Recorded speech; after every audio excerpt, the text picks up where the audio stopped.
বাবা শেখ মুজিবুর রহমান সাহেব জাতির সঙ্গে 1970-এর জাতীয় নির্বাচনে যে ওয়াদা করেছিলেন, সেই ওয়াদা ভঙ্গ করে জনগণের গণতান্ত্রিক অধিকার হরণ করেছিলেন। কোরআন সুন্নাহ বিরোধী আইন তৈরি না করবার অঙ্গীকার করে তিনি ধর্মনিরপেক্ষতাবাদ নামক কুফরি সংবিধান চাপিয়ে দিয়ে ওয়াদা খেলাফি করেছিলেন, জাতির সঙ্গে গাদ্দারি করেছিলেন। 72 থেকে 75 সাল পর্যন্ত 30,000 মায়ের কোল খালি করেছেন, বাংলার 30,000 দামাল সন্তানকে হত্যা করেছিলেন। 1971-এর স্বাধীনতার পর সর্বপ্রথম ক্রস ফায়ারের নামে সিরাজ শিকদারকে হত্যা করে শেখ মুজিবুর রহমান সাহেব বাংলাদেশে খুন এবং গুমের রাজনীতির সূচনা করেছিলেন। যদি 2013 সালে এদেশের সকল শ্রেণী এবং পেশার মানুষ ঐক্যবদ্ধ হয়ে হেফাজতে ইসলামের আলেম সমাজের পাশে দাঁড়াতো, তাহলে বাংলার ক্ষমতার মসনদে শেখ হাসিনার মতো দানব তৈরি হতো না। এই ইসকন নামক সাম্প্রদায়িক উগ্র জঙ্গিবাদী গোষ্ঠীকে যদি নিষিদ্ধ না করা হয়, বাংলার মাটিতে ইসকনকে অবাঞ্ছিত করতে, উৎখাত করতে যা করতে হয় আমরা নিজেরাই তা করব। ভারত রাষ্ট্র বাংলাদেশের আভ্যন্তরীণ বিষয়ে নগ্নভাবে হস্তক্ষেপ করে চলেছে। 15 বছর পর্যন্ত বাংলাদেশের প্রতিটি জাতীয় নির্বাচনকে ভারতের প্রচ্ছন্ন মদদে শেখ হাসিনা জনগণের ভোটাধিকারকে হরণ করে নিয়েছে, ভোট ব্যবস্থাকে বাতিল করে দিয়েছে। সর্বোচ্চ আদালত বিচার ব্যবস্থায় তার নিজের দলীয় লোকদেরকে নিয়োগ করে সর্বোচ্চ বিচারকের আসনকে পর্যন্ত কলঙ্কিত করেছে।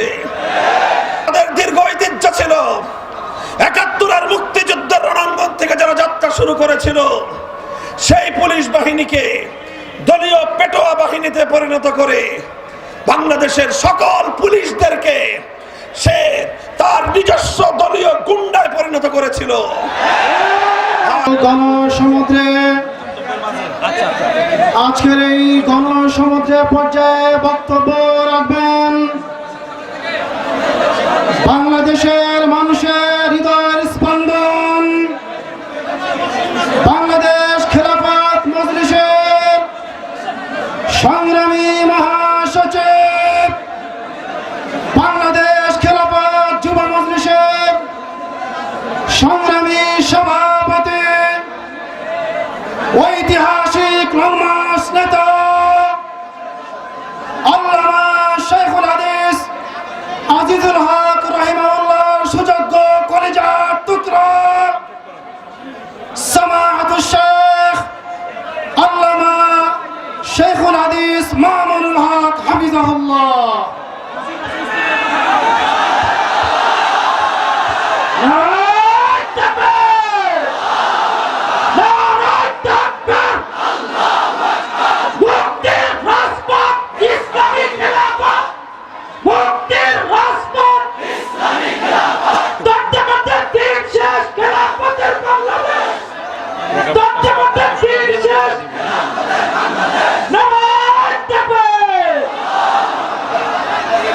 আসসালামু আলাইকুম ওয়া রাহমাতুল্লাহ। আলহামদুলিল্লাহি রাব্বিল আলামিন ওয়াস সালাতু ওয়াস সালামু আলা সাইয়্যিদিল আমবিয়া ওয়াল মুরসালিন ওয়া আলা আলিহি ওয়া আসহাবিহি ওয়া মান তাবিআহুম ওয়া দাআ বিদাওয়াতিহিম ইলা ইয়াউমিদ্দিন, আম্মা বা'দ। আউযু বিল্লাহি মিনাশ শাইতানির রাজীম। বিসমিল্লাহির রাহমানির রহিম। ওয়া লা তাহিনু ওয়া লা তাহজানু وأنتم الأعلون إن كنتم مؤمنين صدق الله العظيم। বাংলাদেশ খেলাফত মজলিস ফরিদপুর জেলা শাখা কর্তৃক আয়োজিত আজকের এই গণসমাবেশে উপস্থিত সংগ্রামী সভাপতি, উপস্থিত শুধু ফরিদপুর নয়, দক্ষিণবঙ্গ এবং গোটা বাংলাদেশের শীর্ষস্থানীয় উলামায়ে কেরাম, শাইখুল হাদিস হযরত মাওলানা আকরাম আলী, শাইখুল হাদিস হযরত মাওলানা হেলাল উদ্দিন, হযরত মাওলানা আবুল হোসেন সহ অন্যান্য উলামায়ে কেরাম, বাংলাদেশ খেলাফত মজলিস ও সহযোগী সংগঠন সমূহের জেলা পর্যায়ের নেতৃবৃন্দ, বাংলাদেশ খেলাফত মজলিসের কেন্দ্রীয় যুগ্ম মহাসচিব মাওলানা জালালউদ্দিন সহ অন্যান্য কেন্দ্রীয় নেতৃবৃন্দ, বাংলাদেশ খেলাফত মজলিসের বিভিন্ন থানা ও ইউনিয়ন পর্যায় থেকে সমবেত আমার প্রাণপ্রিয় কর্মী বাহেরা, সর্বস্তরের তৌহিদি জনতা, ফরিদপুরের সর্বস্তরের জনগণ, আমি সর্বপ্রথম আজকের এই মঞ্চে দাঁড়িয়ে আল্লাহ পাক রব্বুল আলামিনের শুকরিয়া আদায় করছি, যেই মহান রব্বুল আলামিন বাংলাদেশের মানুষের বুকের উপর থেকে জগদ্দল পাথরের মতো চেপে বসা স্বৈরাচারী নব্য ফেরাউনি গোষ্ঠী জালিম স্বৈরাচারী শেখ হাসিনা সরকারকে উৎখাত করে দিয়ে এদেশের মানুষকে নির্বিঘ্নে নিঃশ্বাস গ্রহণ করার সুযোগ করে দিয়েছেন। আল্লাহুম্মা লাকাল হামদু ওয়া লাকাশ শুকর।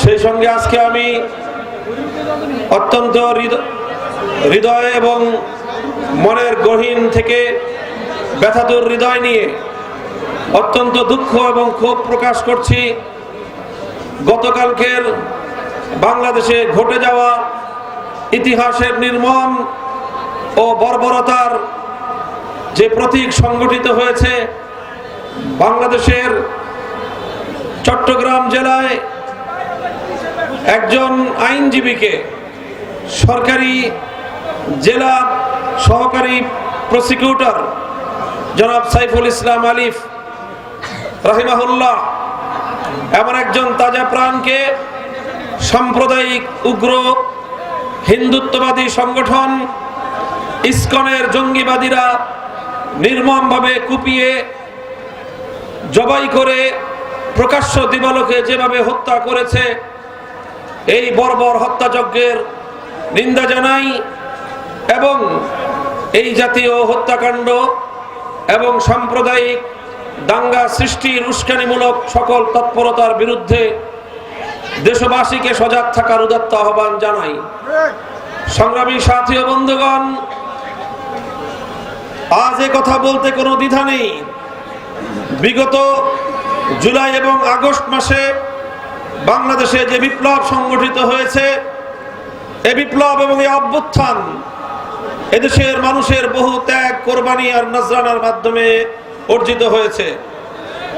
এখানে বহু অংশীজন রয়েছে বিপ্লবের। জালিম স্বৈরাচারী শেখ হাসিনার 15 বছরের জুলুম এবং অত্যাচারের স্টিম রোলারে নিষ্পেষিত হয়েছে বাংলাদেশের মানুষ, অত্যাচারে নিষ্পৃষ্ট হয়েছে বাংলাদেশ এবং বাংলাদেশের রাষ্ট্রীয় সকল স্থাপনা, সকল প্রতিষ্ঠান, এমনকি গোটা বাংলাদেশের সকল অস্তিত্ব, বাংলাদেশের বিশ্ব দরবারে সমুজ্জ্বল যে ভাবমূর্তি, সব কিছুকে ম্লান করে দিয়ে বাংলাদেশকে ধ্বংসের দ্বার প্রান্তে দাঁড় করিয়ে দিয়েছিল।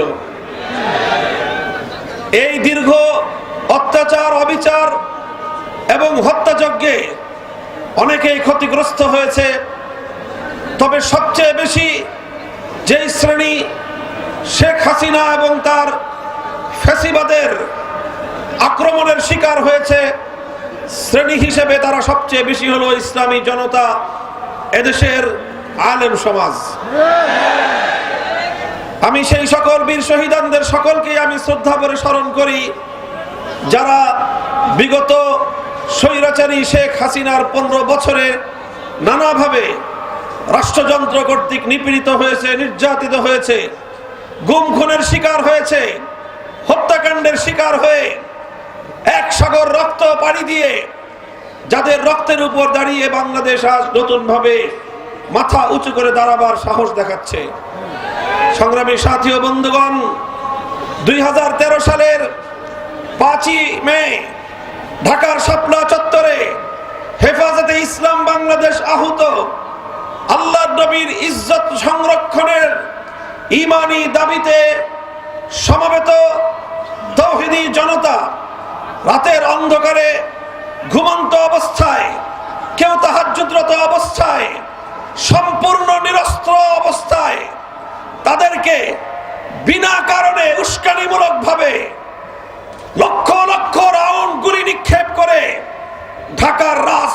মতিঝিলকে, শাপলা চত্বরকে রক্তে ভাসিয়ে দিয়ে হেফাজতে ইসলামের আলেম ওলামাদেরকে, এদেশের ইসলাম প্রিয় ইসলামী আন্দোলনের কর্মীদেরকে যেভাবে হত্যা করা হয়েছে, ইতিহাসে তার নজির বিরল। যদি 2013 সালে এদেশের সকল শ্রেণী এবং পেশার মানুষ ঐক্যবদ্ধ হয়ে হেফাজতে ইসলামের আলেম সমাজের পাশে দাঁড়াতো, তাহলে বাংলার ক্ষমতার মসনদে শেখ হাসিনার মতো দানব তৈরি হতো না। সেই ঘটনার সূত্র ধরে বলতে চাই, 2013 সালের এই বর্বরতার পরেও, এই গণহত্যার পরেও শেখ হাসিনা এবং আওয়ামী লীগকে প্রশ্রয় দেওয়ার কারণে বাংলাদেশের সুশীল নামীয় যেই শ্রেণী আওয়ামী লীগ এবং শেখ হাসিনাকে সমর্থন জুগিয়েছে, প্রশ্রয় দিয়েছে, তারাই 2024 সালে শেখ হাসিনার দানবীয় হত্যাকাণ্ড পরিচালনা করবার জন্য পরোক্ষভাবে সহায়কের ভূমিকা পালন করেছে।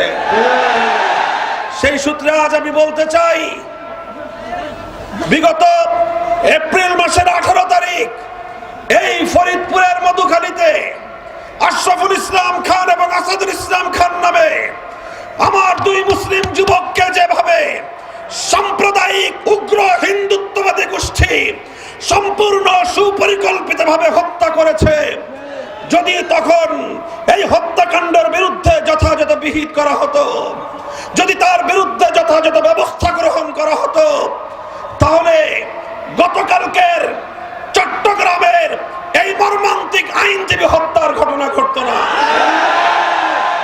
গতকালকের এই ঘটনার পর আজ গোটা বাংলাদেশ হতবাক। বাংলাদেশের বিবেকবান মানুষ বা ক্রুদ্ধ। একটি দেশের আদালত পাড়ায় যদি একজন সরকারি আইনজীবীর জীবন নিরাপত্তা না থাকে, তাহলে বুঝতে হবে এই উগ্র সাম্প্রদায়িক গোষ্ঠী কতটা ভয়াবহ এবং কতটা দুর্বৃত্ত এবং কতটা আগ্রাসী ভূমিকায় তারা পরিণত হয়েছে। আমরা বহু আগেই সতর্ক করেছিলাম, ইসকনের বিরুদ্ধে আমরা বছরের পর বছর কথা বলেছি। এই ইসকনকে যদি, তাদের অগ্রযাত্রাকে যদি রুখে না দেওয়া যায়, বাংলাদেশের স্বাধীনতা বিপন্ন হবে। জাতি ধর্ম নির্বিশেষে বাংলাদেশের সাম্প্রদায়িক সম্প্রীতির যে স্থিতিশীল পরিবেশ, এই পরিবেশকে ওরা জাহান্নামের আগুন দিয়ে জ্বালিয়ে পুড়িয়ে ছারখার করবে। আমরা অবাক বিস্ময়ে তাকিয়ে আছি বাংলাদেশের বিচার ব্যবস্থার দিকে, সর্বোচ্চ আদালতের দিকে। এখনো ইসকনকে নিষিদ্ধ করা হয় নাই। আজ আমরা ফরিদপুরের গণসমাবেশ থেকে ঘোষণা করতে চাই, এই ইসকন নামক সাম্প্রদায়িক উগ্র জঙ্গিবাদী গোষ্ঠীকে যদি নিষিদ্ধ না করা হয়, বাংলার মাটিতে ইসকনকে অবাঞ্ছিত করতে, উৎখাত করতে যা করতে হয় আমরা নিজেরাই তা করব।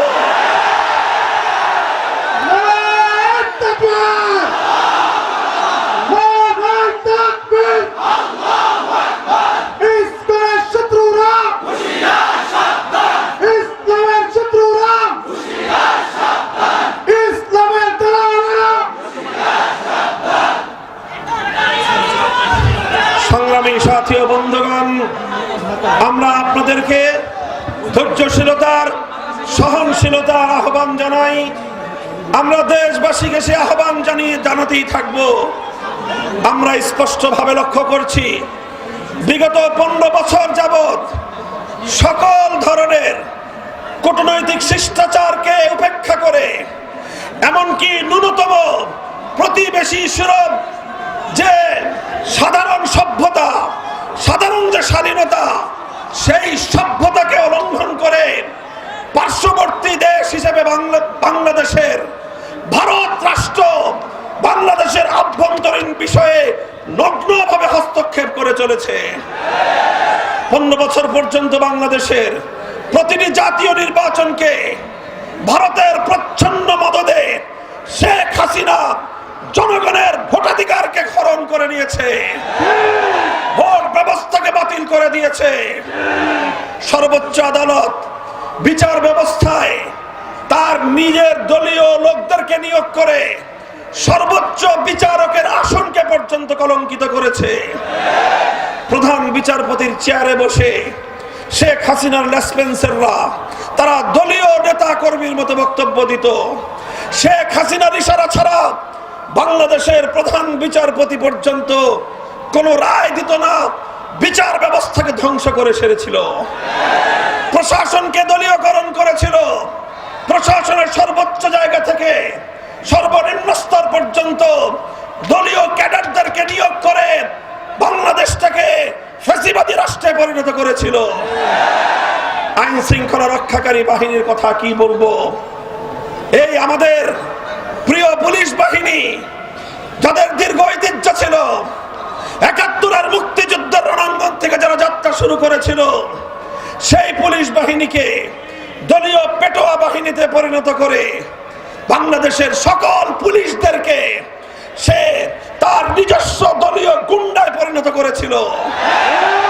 আর এভাবে আইন শৃঙ্খলা রক্ষাকারী বাহিনীকে জনগণের মুখোমুখি দাঁড় করিয়ে জনগণ এবং রাষ্ট্রের বিরুদ্ধে একটি যুদ্ধাঙ্গী পরিবেশ তৈরি করেছিল শেখ হাসিনা। আমি অবাক বিস্ময়ে চিন্তা করি যে একটি দেশের আভ্যন্তরীণ বিষয়ে একটি দেশের প্রধানমন্ত্রী হয়ে দেশকে এভাবে আত্মঘাতী ভাবে দেশকে ধ্বংসের দ্বার প্রান্তে কিভাবে একজন মানুষ পরিণত করতে পারে। তারপরে চিন্তা করে দেখলাম, শেখ হাসিনার রাজনীতি নিয়ে স্টাডি করলাম, আমার কাছে দিবালোকের ন্যায় পরিষ্কার হয়ে গেল শেখ হাসিনার রাজনীতি শুরু করেছিল বাংলাদেশকে ধ্বংস করার জন্য। 1975 সালে তার বাবা শেখ মুজিবুর রহমান সাহেব জাতির সঙ্গে 1970-এর জাতীয় নির্বাচনে যে ওয়াদা করেছিলেন, সেই ওয়াদা ভঙ্গ করে জনগণের গণতান্ত্রিক অধিকার হরণ করেছিলেন। কোরআন সুন্নাহ বিরোধী আইন তৈরি না করবার অঙ্গীকার করে তিনি ধর্মনিরপেক্ষতাবাদ নামক কুফরি সংবিধান চাপিয়ে দিয়ে ওয়াদা খেলাফি করেছিলেন, জাতির সঙ্গে গাদ্দারি করেছিলেন।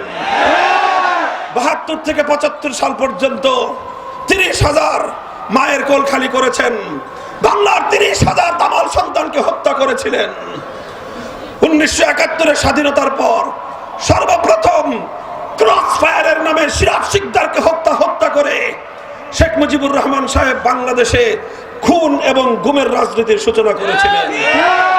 আর এই সব কিছুর প্রায়শ্চিত্ত করতে হয়েছিল তাকে ৭৫ সালের 15ই আগস্ট।